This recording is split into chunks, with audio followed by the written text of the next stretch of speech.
What's up, everyone? Welcome to Around the ACL. Shell Thompson here with Trey Ryder and Jake Brannon.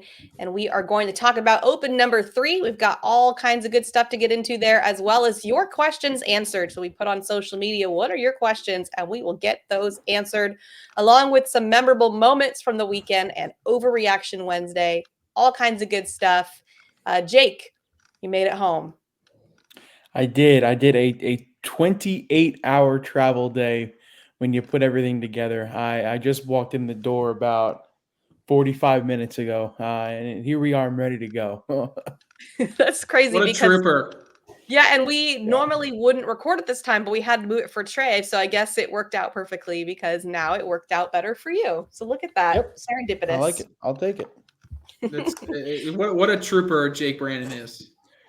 Yeah, that's rough. I'm gonna sleep like a rock tonight. I'll tell you that right now. I bet.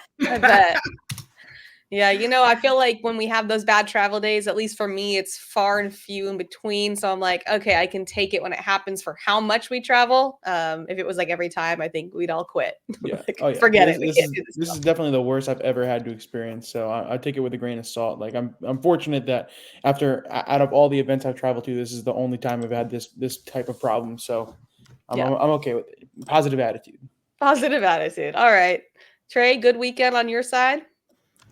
Yeah, good weekend on my side. I had an opportunity. We won't talk about it in any type of around the league segment, but so I'll just bring it up pretty quickly. I had an opportunity to see and be a part of one of the college meets. So one of the college meets here was in Rock Hill this weekend. Winthrop University was hosting it. Had some other colleges in attendance, Adrian College all the way from Michigan, East Carolina University. So it was really cool just to see the collegiate game continue to grow. We did a little bit of streaming, and Winthrop continues to be kind of the team that everybody wants to aspire to be, but it's just sparking more and more conversation around the collegiate side of the game, more people wanting to get involved to start teams. And it was just, it was a cool atmosphere. College, like, it brings that team atmosphere. We always talk about like, hey, look, there's some things we want to tweak with teams, but teams always brings a different type of energy. And we're even seeing that at the collegiate side of things, right? I mean, it just brings a different type of energy when everybody walks in wearing the same thing and you can tell who's rooting for who. So it was just a really, really cool opportunity to see, a lot of the players competing at a high level in the collegiate game. So I was happy to be a part of it. So I spent all my Saturday doing that. Cool. Love that for cornhole. That's such an exciting what's on the horizon for sure. And when we get to the questions, there's so many questions about the vision and where ACL is going. So I think it's cool that people are thinking about that, and we'll let you guys know where that's going for sure. Let's get into open number 3 recap first. Our singles winner was Mark Richards. Our doubles was Ryan Trader and Devon Harbaugh. In women's singles, Caitlin Allshouse. Women's doubles, Dia Lee and Mylin De La Cruz Gigante. Senior singles, Donald Cupp, and senior doubles, Donald Cupp and Steve Schrader. In junior singles, Ryan Trader took it down. And then junior doubles, Espen Jackson and Levi Haddock. Trey, what stood out to you? Mark Richards. He did it. He is back. Really, really impressed. That's the headline for me. Everybody on this list, fantastic job, right? But to me, the story of the weekend is Mark Richards. It's hard to believe. I looked at the all-time titles list. It had been just about a year since Mark Richards won a singles title. That is a long time when you talk about a drought, and just the length of Mark Richards' career and the frequency in which he was winning events for him to just go singles title list. I mean, even walking out of winning back-to-back opens this past season, if I had come to you and said Mark Richards wasn't going to win another one for a year, you probably wouldn't have believed me. And we saw different ebbs and flows of his game. Sometimes he was at a high level and other times he was struggling. But I feel like, you know what we need to do, and Anthony deserves some credit here too, but Jake, Meesh, I think Around the ACL deserves some credit for this win by Mark Richards. And here's why, okay? What did we spend the last 8 months telling Mark Richards he needed to do? throw some bleeping airmails. And what did this joker do? He was draining airmails in Devon Harbaugh's face in that finals to clinch it. Now, don't get me wrong, Devon. I got plenty of good stuff to say about you too. But I think I'm more just saying that as good as Devon Harbaugh has been, which I will get to, for Mark to be able to beat him in the finals after the record that Harbaugh has had over these past few months goes to show how good of a player that Mark Richards has been. And when I look at his statistics for this particular event, he was as good as we were hoping him to be. Okay. We talk about now in titles, he's tied again second all time in titles because he gets into that 20 space. He's now tied back again with Matt Guy and only one behind Trey Birchfield. But he throws above a 10 PPR. He throws above a 0.6 DPR.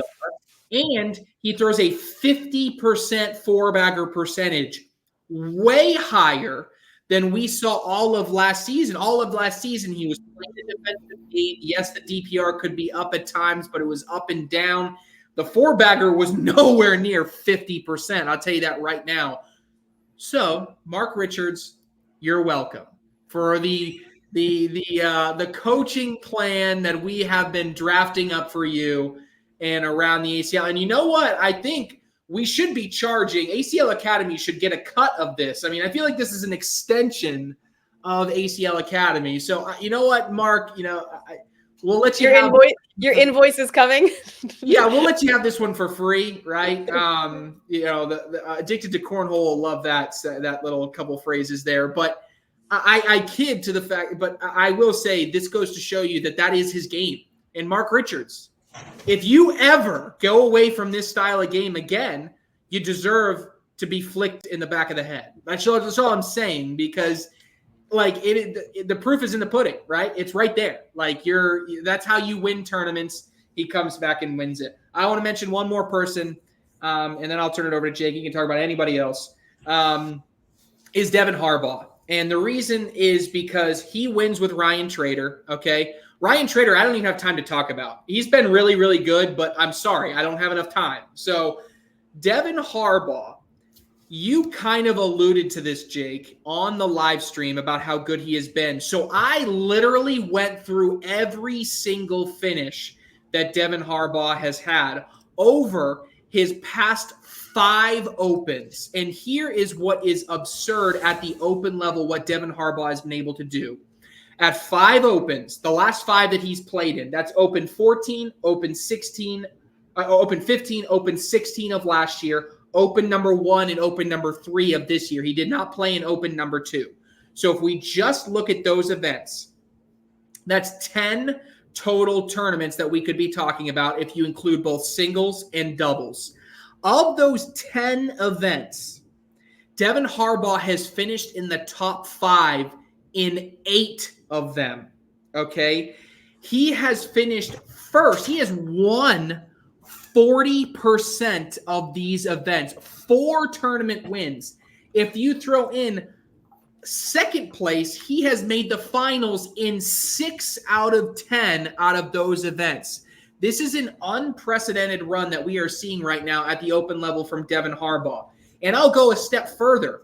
Of those 2 events, okay, that he did not finish in the top 5, one of them, he was playing with an amateur player that I had never even heard of in my entire life. No offense to that amateur player, not saying they're not. I'm just saying, look at what Harbaugh's trying to do, compete against everybody. Now, the funny joking part is the only other one he played with his new pro partner, Jeremiah Ellis, and that's the only one he's played in so far. So we're not going to dive in too much into that. But the point I'm saying is that Devon Harbaugh has been absolutely ridiculous over these past 5 open events. And I think ultimately, Meesh, that is why I find what Mark Richards did this weekend, beating him in the finals when it looked like Harbaugh was just going to continue to roll, it makes it even that much more impressive. It's true. Jake was saying on the live stream, this is going to be a weekend that we'll talk about for Devon Harbaugh forever, assuming he was going to win, because you were saying he was doing so well And Mark Richards put a stop to that. So definitely have to agree with that. But go ahead, Jake. Yeah, no, exactly. I was going to talk for a couple seconds about Devon Harbaugh. It's exactly what you mentioned, Michelle. Going into that singles Final Four, it felt the atmosphere felt like it was just Devon Harbaugh's to lose. Like whoever it comes up against doesn't matter.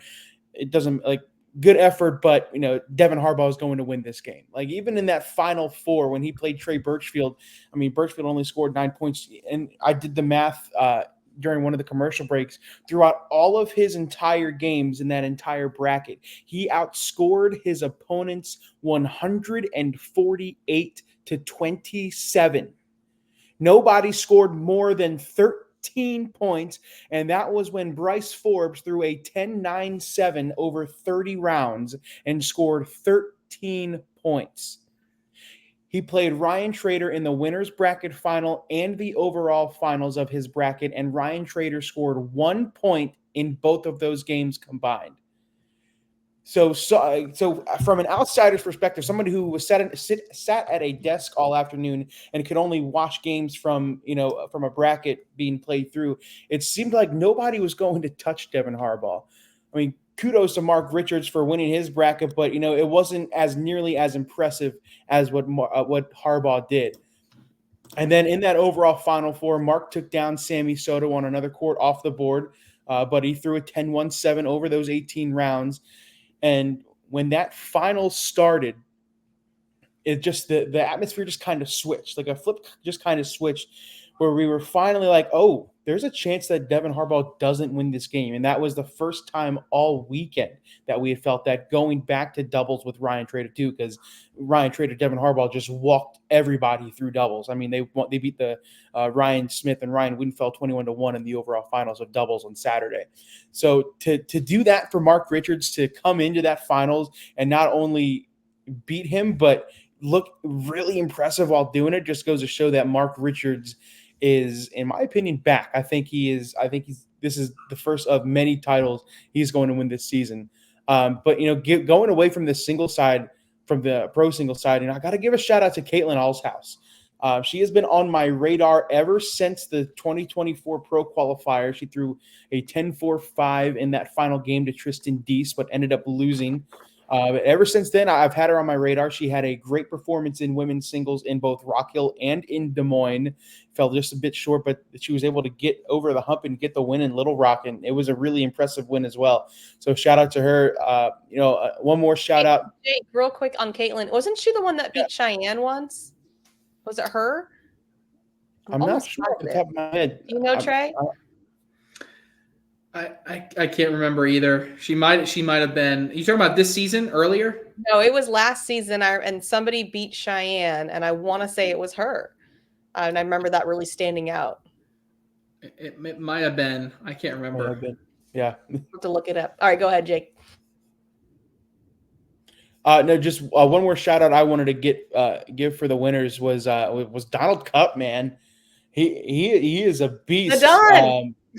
The Don was on fire on the senior side. That super unique throw, and a lot of people in the chat.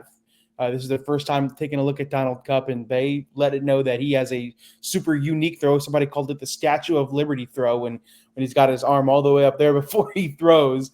But yeah, I mean, he looked impressive. He's throwing those typical seniors type of player, slick side bags. He's going to run as many in the hole as he can. You just got to catch up with him, and nobody did on the single side or the double side with Steve Schrader. So shout out to him.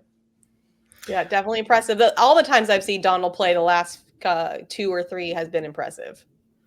Stat of the weekend, I do actually have one good mention here. Stat of the weekend, kudos and snaps to Ryan Trader for throwing a 10-4-7 and scoring 0 points. That is one of the most impressive things I think I've ever seen. Look, throwing a 10-4-7 hard, throwing a 10-4-7 and scoring 0 points is actually one of the most impressive things I've ever seen. That was against Devon Harbaugh, if you weren't paying attention. So that's, my goodness. That's a bad day. That's when you just throw your hands up. What are you gonna do? What are you gonna do? All right, let's move into our top 10. And we'll get into it. Number 10 is going to be DLE. Got 5 on it. Bang, backside. The shot that made this incredible was that the song "I Got 5 on It" was playing in the background when she hit that shot, and That's Wally why. called it, and it was picture perfect. You could not have drawn that up any better. Chef's I kiss. love that. All right, number 9, Mark Richards gets the drip. Oh yeah, this. Like I always said, my favorite thing ever. You cannot throw a better shot when your opponent goes. Like that's when you know it's just so good. And I mean, Richards might have ran a 4.40 down that lane, getting back down the other side. You don't see a lot of emotion out of Richards, and we got a lot there. He's I was booking going it. to say I love the intensity the entire time from Richards, something that we don't normally see, like you mentioned. So maybe that's a new leaf he's turning over this season. Show that firepower and get the win. All right, number 8. This is not going to be the only time we see him. Devon Harbaugh.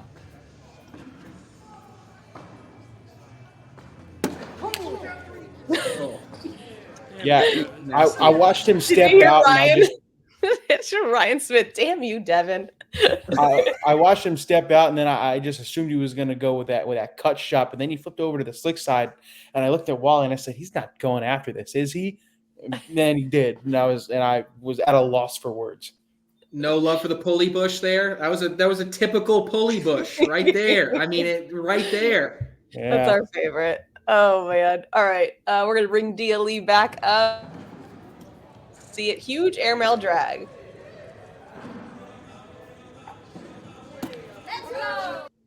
Woo! That was pretty. Dealy Mylene De La Cruz had a lot of great shots on their way to a women's doubles title in Little Rock. It was super impressive from both of them. I love their chemistry as well. Yeah, I did too. Love to see airmails by DLE just because we saw her as a bag runner to win that women's singles world championship. As we're starting to see her develop those other shots, that's just going to help her this season as she tries to kind of repeat that world championship performance. Next up, number 6, Sammy Soto. 2-bag drag. The little fist bump that you don't get a lot out of Sammy Soto. It's like these juniors when they hit like that, 17, 18-year-old, they're like, okay, they start developing a little bit of personality. Do we get like a Trey Birchfield transformation out of Sammy Soto? Like I'm here for it. If we Trey, start seeing I think they need to hit Soto. 21 for that one. I'm just gonna put that out true. there. Fair enough. Fair enough. All right. Number 5, 2-bag opposite side collect for Espen Jackson. And Lee Ryan tag. What did I tell you? So when your opponent Yeah, the head. The frustration. A little bit of that reverse cut tilt on the slick side for Espen Jackson is exactly what he needed to do to pull off that shot. It was pretty. Number 4, Ryan Trader. Doesn't even touch Aspen's bags as he brings his bag in. That kind of reminds me a little bit. I actually just did a little clip on social for Bush's Baked Beans, which is like that shot, the shot of the year from Tony Smith, right? Everybody gets crazy about it because he pushed it all the way up the board, but that's actually a technique that people are going to start using. A lot of people are trying to have a lot of right to left action. If you literally just push a bag straight, but as you push it straight, it sits on that side of the hole, they'll bunch up and then fall over. Right. And so that's a perfect execution there. I think that's a shot that we're going to start seeing a lot more of that people will get more comfortable with. Number 3, 8-year-old Cash Chamness. I'm not even going to read what's on this page because I can't stand the word. Yeah, it was a pretty, I'll say it for you, Meesh. It was a super impressive relect on that left side to leave both of those orange bags there in the front. I didn't think that it was even possible. I thought they were going to jam when he hit the board like that, but the fact that he got the drip on that left side and left his opponent's bags there made that shot incredible. Again, opponent reaction. Ian Cripps's mouth Like just open. He couldn't believe it. He could not believe it. Nobody could believe it. All right, number 2 is going to be a Sammy Soto again. It's a Tony Smith-esque collect is what we're calling it. I can hear Jake Brannon. Oh my goodness. I was flabbergasted that he was able to hit that and not even touch Zach Aiken's bag on the left side. It's super impressive, and you could give me 100 attempts to hit that exact shot. I don't think I'd come close. Similar to what we saw in the other bag, right? It's just about pushing it to hit that corner and then letting the bag fall in. Really good. You're really trusting the bags there.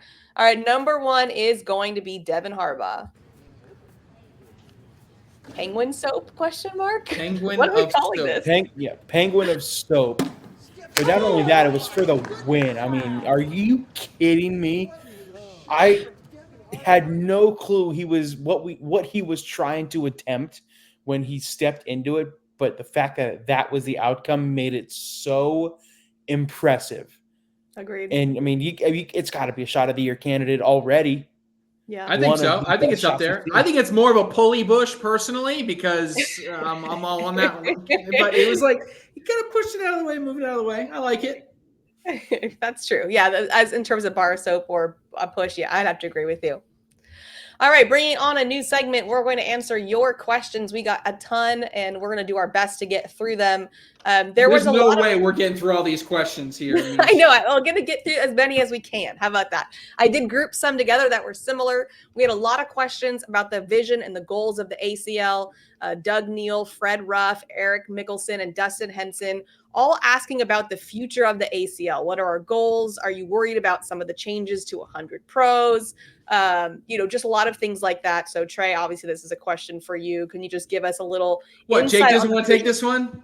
Jake, you want to I'm going to sit this one down. I'm going to take a drink of water. Yeah, he's just gonna make stuff up. Like, here's the vision. Here's where we're going. But yeah. So vision. Yeah, we've had. I would say over the past 12 months, we've had a number of different like sit down big meetings. We actually brought in outside consulting help and trying to figure out, what's our next step of growth. And you saw a lot of changes this offseason in format, but I think you're going to start seeing over the next year changes in emphasis and even ways that we attack, the sport in a number of different ways. I think the first thing we wanted to start doing right is getting kind of the top level of the pro caliber of the season right. And as we may still change and tweak events and number of events and things of that nature, for the most part, we feel pretty confident in the top level of pros. We want them to become full-time professional athletes. We want to continue to drive them to be, higher paid athletes. And I think that's still a main part of the vision. Now, how we get there is a number of different things that we need to tweak. I would say that, one big thing that a lot of people get tied up for and about the ACL is you guys see it all the time, the idea that everything that we do is meant to drive, to get more money, like in the pockets of Jake Brannon in particular. Like his pockets are just overflowing with so much cash. Sure. And I think the difference is like, look, does the ACL of a business want to drive revenue? Yes, but there's also instances, and I think in which people get confused and think there are sometimes short-term gains that the ACL wants, when in reality, the ACL 100 times out of 100 would rather suffer short-term losses for long-term gains and the benefit of the sport and the league rather than trying to make a quick buck. And I think there are things that we try and want to modify that we haven't loved. This is a lot of word salad just to say that I think the ultimate vision is the ACL needs to drive revenue from different core areas. They need to drive revenue from licensing and equipment, from participation, and from sponsorship. And the sponsorship team is one that continues to grind every single day. I oversee that group. And there's not a lot of things that we can necessarily do to do anything better than just to get on the calls and have sales calls, right? The next bucket, right? If people want to see these pro players making a lot of money, if they want to see cornhole on TV a lot, if they want to see the ACL continue to have this international growth, the way that you can support the ACL is simply by buying a membership and buying ACL licensed products. If you don't do that, you don't contribute to those two buckets. And when you don't contribute to those two buckets, you can't have the same level of expectation that the ACL can be able to grow in that facet. However, what we want to do is we do recognize that sometimes we make some decisions one way or another that people don't like or people don't respect or don't want to do. So we adjust all the time, right? We made a conscious effort this past off season to try to offer better experiences and try to offer things like this player engagement program. Play in ACL events will give you rewards, right? We want to reward people that are loyal to us. Our directors are now getting director kits, right? They're getting rewards if they hit certain levels. Their state directors are getting apparel for free. Like, we're working to try to reward those that support the ACL, and we want to continue to do that.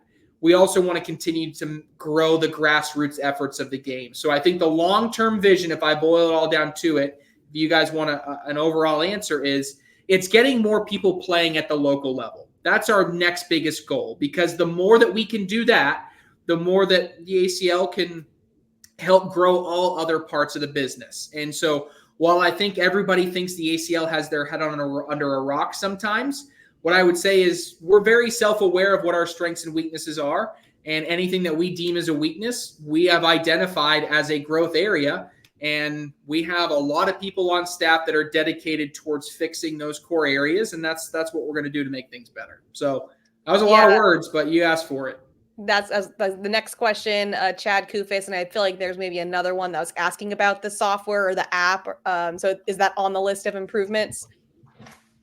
Yeah, there's a lot of things. I mean, I think this year we tried to cram so many changes into a very short period of time that we, put our developers in kind of a tough spot. So, but we all for the betterment of the league. Now, what I would say is, this coming year, just like we set a precedent that the event schedule was not going to bleed into this season, right? We made that an effort and we delivered on that promise, right? The same expectation is being even levied 6 months in advance now. So what I am confident in is that all the changes that we want to make, all the events that we want to do the following year, all the initiatives that we want to have are going to be at the forefront and required internally by the time that the spring rolls around. And so by the time that happens, and we will probably be doing some level of focus groups, bringing some people together that may not be fans of the ACL, that'll have an opportunity to voice their concerns. We want to do things like that. When we can do that all in advance, that allows our technology to be fully functional and ahead of things and ready when the season starts. It allows people to plan their schedules well in advance when it comes to these big events. And it allows our team to market our events and our league and provide things ahead of time. So I think we somewhat recognized it this past year, but we've really recognized it, and the additional people that we've been on for planning have allowed us to recognize that that's probably one of the single most important things, is getting information out there, collecting feedback, and being able to make changes for the future. All right, one last kind of group of questions, then everybody else will have to save yours for next week. But this is a couple of people asking about attendance. Chris Tornatola, Pat Pilger, they both asked about attendance being low. We worried attendance is low, which I'm not sure where the perception is that attendance is low, but that's basically the bulk of the question. Yeah, I would think that some people are concerned about attendance. They see an open top tier that it doesn't have 800 players like it had last year. I think there's a couple different things. One, just pure logistically, the top tier this year or last year, that could have an unlimited amount of people signing up for. This year, it's only pro and elite players. So when we think about pro and elite players, that's a much smaller group, right? Now, when you start looking at overall attendance, yeah, we made some changes this year that I think some people are having some time to adjust to it, or they're waiting to see how it feels out. What I would say is that regardless if attendance is up or down at the open level, that is not an indication of the league as a whole. the league as a whole, when we talk about memberships and membership revenue and things of that nature, is still growing, right? Now, I think the question that everybody wants is, well, how are we able to see the next stage of big growth? And I think that goes back to my original point that I was trying to make, which is what we want to do is we need to get more grassroots people, your average cornhole player playing in the league, playing cornhole, right? I think what we have realized over the past year is that in the change in methodology and the change in what the ACL will do over the next year and a half. The past year and a half was this elite program and putting the pros in a really strong position and starting to do that. That's great. The next 18 months is all going to be about the grassroots player. How do we get more of them involved, create better experiences for them? Because if they can become true ACL fans and playing ACL, that expands across the entire landscape of the land. It allows the staff to get bigger. It allows more people to be in positions to help this sport grow. It allows the pros to make more money. And it covers all of these different areas. But we have to dedicate resources and have a plan and receive feedback in order to execute that at a high level. So yeah, back to attendance. Attendance, sure, maybe a couple opens 2 and 3 weren't as much as some other opens. I would say the ACL is actually more focused on different initiatives than trying to fix, if we even deem it a problem, the attendance at opens 2 and 3 versus previous seasons. Yeah, the small, and I noticed if we look even at last season, that the locations like Des Moines, Iowa, and Little Rock, Arkansas had low attendance. It's it's a smaller area. It's not necessarily somewhere where people are like, we have to go to X. It's not Vegas, right? So I think that's a part of it as well. All right. Thanks everyone for your questions. We'll have to table the rest for next time. We got to move on to most memorable moments from the weekend. Jake, I'm going to start with you. What was your most memorable moment? If I had to pick my most memorable better not pick mine. moment, I hope not. It would definitely have to be Saturday afternoon before the brackets had started. Amanda was grabbing content for the social media team, and I look over at the live stream court, and she is on top of a ladder, facing down, videoing Wally making a snow angel with bags on the ground. I don't know why it stuck with me, but I just bursted out laughing. It was probably my most memorable moment of the entire weekend. It was a lot of fun. Definitely the least memorable moment was my flight. Probably. Oh no. Yeah. That's the four bagger and floor bagger. There's your floor bagger. My most memorable moment was the Adam Hisner, Sammy Soto singles game. 2 things happened. 1, Jake commentated on mute. It's fantastic. 2, Adam Hisner threw a round or 2 with no cup or beer in his hand. What? I was like, what are we in like another universe? Did someone replace him? Crazy. It was absolutely crazy. And it was the perfect example of Jake's jinxes. The first round he did it, he threw a 4-bagger. And I said, wow, Adam Hisner's never missed while holding all 4 bags in his hand. And then the next round he throws a 5 and gives up 7 points. So so it was a good round. Epitome of Jake's jinxes. Yeah. Oh man. All right, Trey, what do you have? Mine is centered around the social media team. So Jake stole a little bit of it. So Amanda, part of mine was Amanda, travels to the event. It was actually her first event kind of going solo, which shout out Amanda. She did a great job. She's like climbing up on ladders. But mine was during the show or during the live stream when they caught her in the wild, like literally making Mark Richards like walk and do something. And she's like cheering him on in the background of the live feed. Like, shout out Amanda for that incredible job. So I thought that was super fun. But the second one was we have an ACL fantasy league, right? And so in that fantasy football league, there's one player who was 0-8. And Jenna got her first win in fantasy football, folks. So shout out. Because she changed her name to I Swear I'm Trying. So she got her first win. We won't talk about who she played. We don't have to mention that. Uh-oh. Somebody on this call, No. but we don't have to mention it. Well, it wasn't I heard it was that Schmake Schmannen guy. Yeah. And then, of course, I got my win. So I beat Jenna. I mean, I beat Alicia and Victoria, but there's neither here nor there. But clearly not the important. social media team getting big wins across the weekend, I think, was the key part of it. And I think, if I'm not mistaken, I think Amanda was the highest scorer in the other league last week too. Wow. Okay. Wait, really? Oh, snap. I could be wrong. I don't know. Hey, I totally forgot. Matt Wilson had a great question that would take quick to answer that I wanted to run through. So I'm going to read that one. For tandem doubles, can player A and B on the same team throw at any time in the round, or is the order of throw predetermined? Yeah, so as of right now, we haven't finalized what that format looks like, but we are thinking of making it very, very open. Meaning that, yeah, if you want to throw the first 2 bags and then the next round throw 1 bag and 2 bags, because the reason we're doing that is because part of what we're thinking about, like, we also have to think about how to score this and how it's recorded on like even our software and how statistics are kept. It's not as if you can keep an individual statistic. So because you can't keep an individual statistic, because if I lay a bag on the board and then someone pushes it in, does it credit them? Does it credit me? Like, there's some different things in there that make it very difficult to do.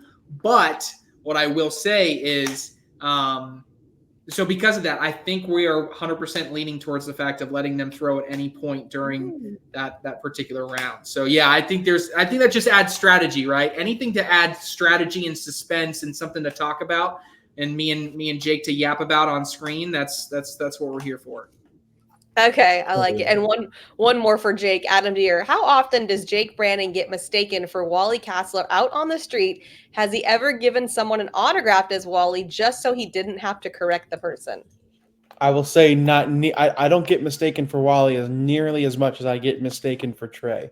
That happens on average at least once an event that I get mistaken for Trey. There was one scenario. We lost him. It's Jake's turn. He was about to tell the best story ever. Oh, there you are. Now you're back, Jake. Oh, there we go. She said, "It's like, man, can I get a picture with Wally and Trey?" And I guess I wasn't paying attention, or it didn't click in my head. I didn't even correct her. I was just like, "Yeah, sure, whatever, why not?"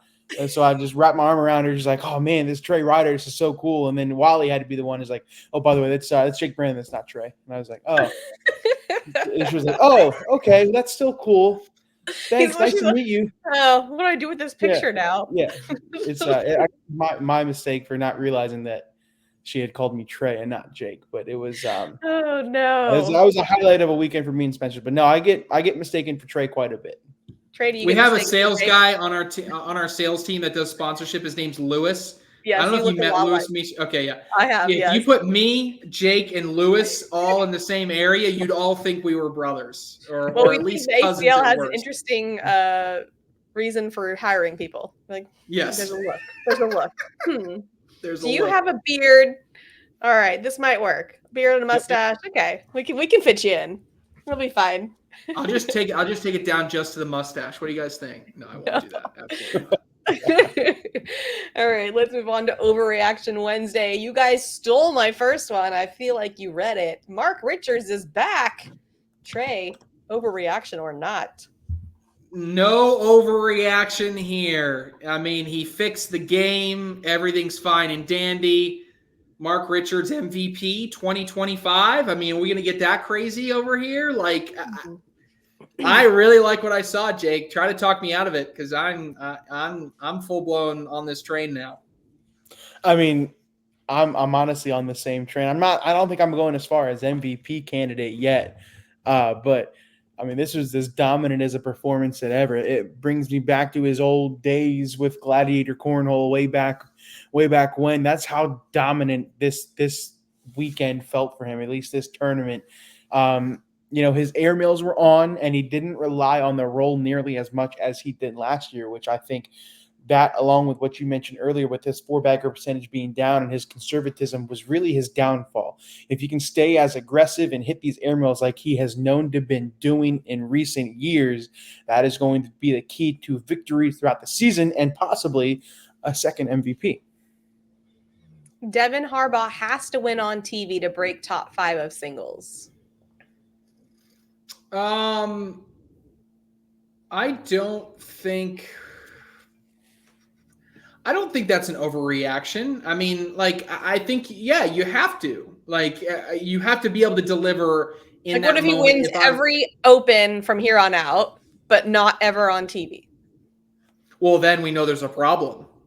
Right? And then I'm not gonna look, if that's the worst, I'm not worst case scenario, but that's not a very good scenario that you want to be in if you're Devon Harbaugh. You win, like, of the 11 Opens, you win 8 of them or something like that, and then you go on, like, you make it all the way to the TV and you get beat 21-2. Like, yeah, no, that's a problem. I don't think that's a good thing. Like, I think that's something that Harbaugh is going to want to try to avoid. So, but I don't think I'm going to be able to put him at, I mean, maybe in my power ranking until we have these TV events. But when we talk about end of the season, yeah, you better be winning on TV if I'm going to start putting you at number 1. So yeah, I agree. Jake? Am I gone again? There we go. Yeah, We got you. You're gone. It's so weird. It's like the third time it's done it. Like I was saying, you can perform all season, but if you cannot perform on the biggest stages, I don't think you deserve to be in the top 5, because you're going to get passed by all these great players who have proven to win on the big stages. And if you can't get over that hump, you're going to start falling down those rankings and you won't deserve to be in there. So get that win on TV and we'll talk again. Because I looked through all his rankings since he's been in the league, and it's always like, 7, 9, 6. It's like just right. He can't get to the other side of that 5. So just interesting to look at.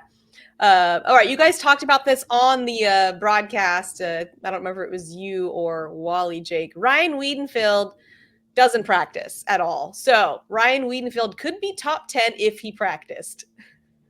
Yeah, I think actually it's an overreaction.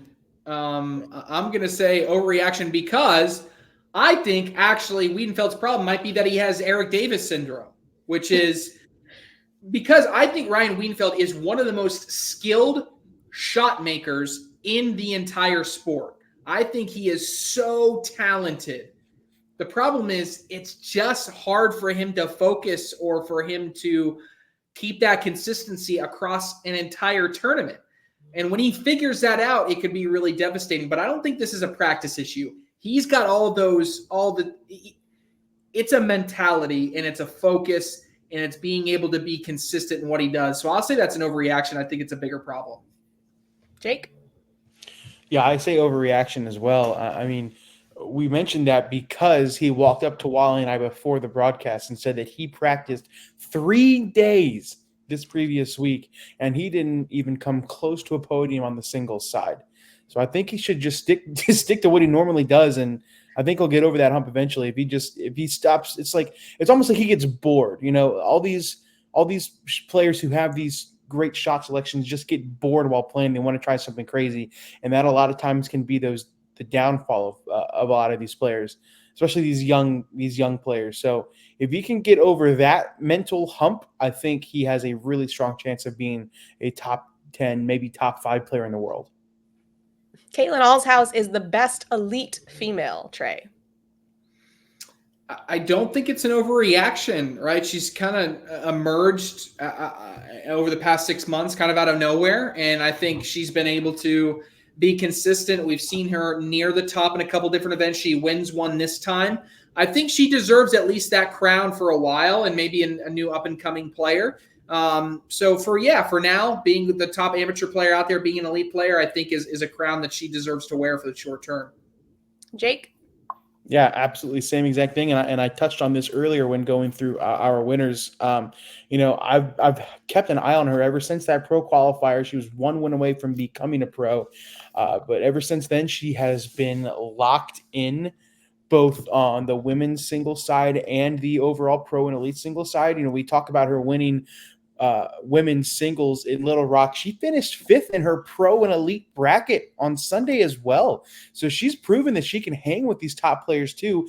Not only she can do that while also being one of the top female players in the entire country. So yeah, I don't think it's an overreaction at all. Something's in the water at the Cup House. Donald and Mylin, what's going on there? I don't know. Look, I think let's see a little bit more sustained success. I'm going to say overreaction for now. I want to see a little bit more sustained success. Great weekend for both of them. But there was a time when, Maya, formerly Mylin or formerly Maya, right? She was one of the top 3 women in the world, right? We haven't seen her back to that level of consistency. Let's get closer to that before we start talking about, some superhuman powers between her and the Don. And Jake? Yeah, I think a little overreaction too. More so on the senior side for Donald Cup. I think there are 3 main factors as to why. As to why Donald Cup performed so well this past weekend, and those 3 main factors are Frank Modlin, Damon Dennis, Pat Sem. Neither of those 3 were in attendance for this past weekend. And that's not a harp on Donald. He played exceptionally well. He could have hung with them.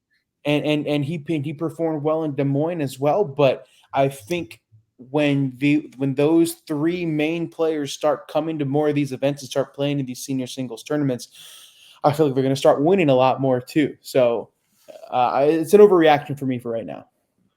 All right. It is time for hot takes. Trey, you got something? All right, I have a clarifying question first, and Okay. because I think this sets the stage.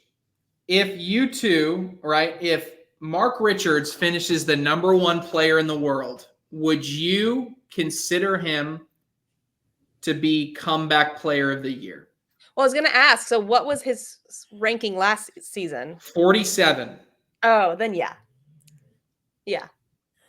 I would. I would, because it was such number a drama. 1 doubles. Number 1 in doubles. Exactly. I know, but if you would have told me a few years ago, whatever, when did he get like 1 million titles in one season, that he would be 47 2 seasons later? 900,000, but close. Yeah. It's like, I would be like, there's no way. I just feel like it's specific to him. I mean, like, not as a general, but like for him, yes, I think that's an enormous comeback for him. The reason and the reason I asked the question is because one of my hot takes was going to be he wins comeback player of the year this year. However, if some people, aka people that are going to be voting, right, you two, wouldn't even consider him, then I don't think that's a bold hot take. So I'm still going to pivot. Okay. But I'm still going to go in that same realm. I think Mark Richards this year is top 3 vote getter for MVP. Okay. That means he's going to be, one of the 3 highest vote getters in MVP, plain and simple. Okay. All right. Jake?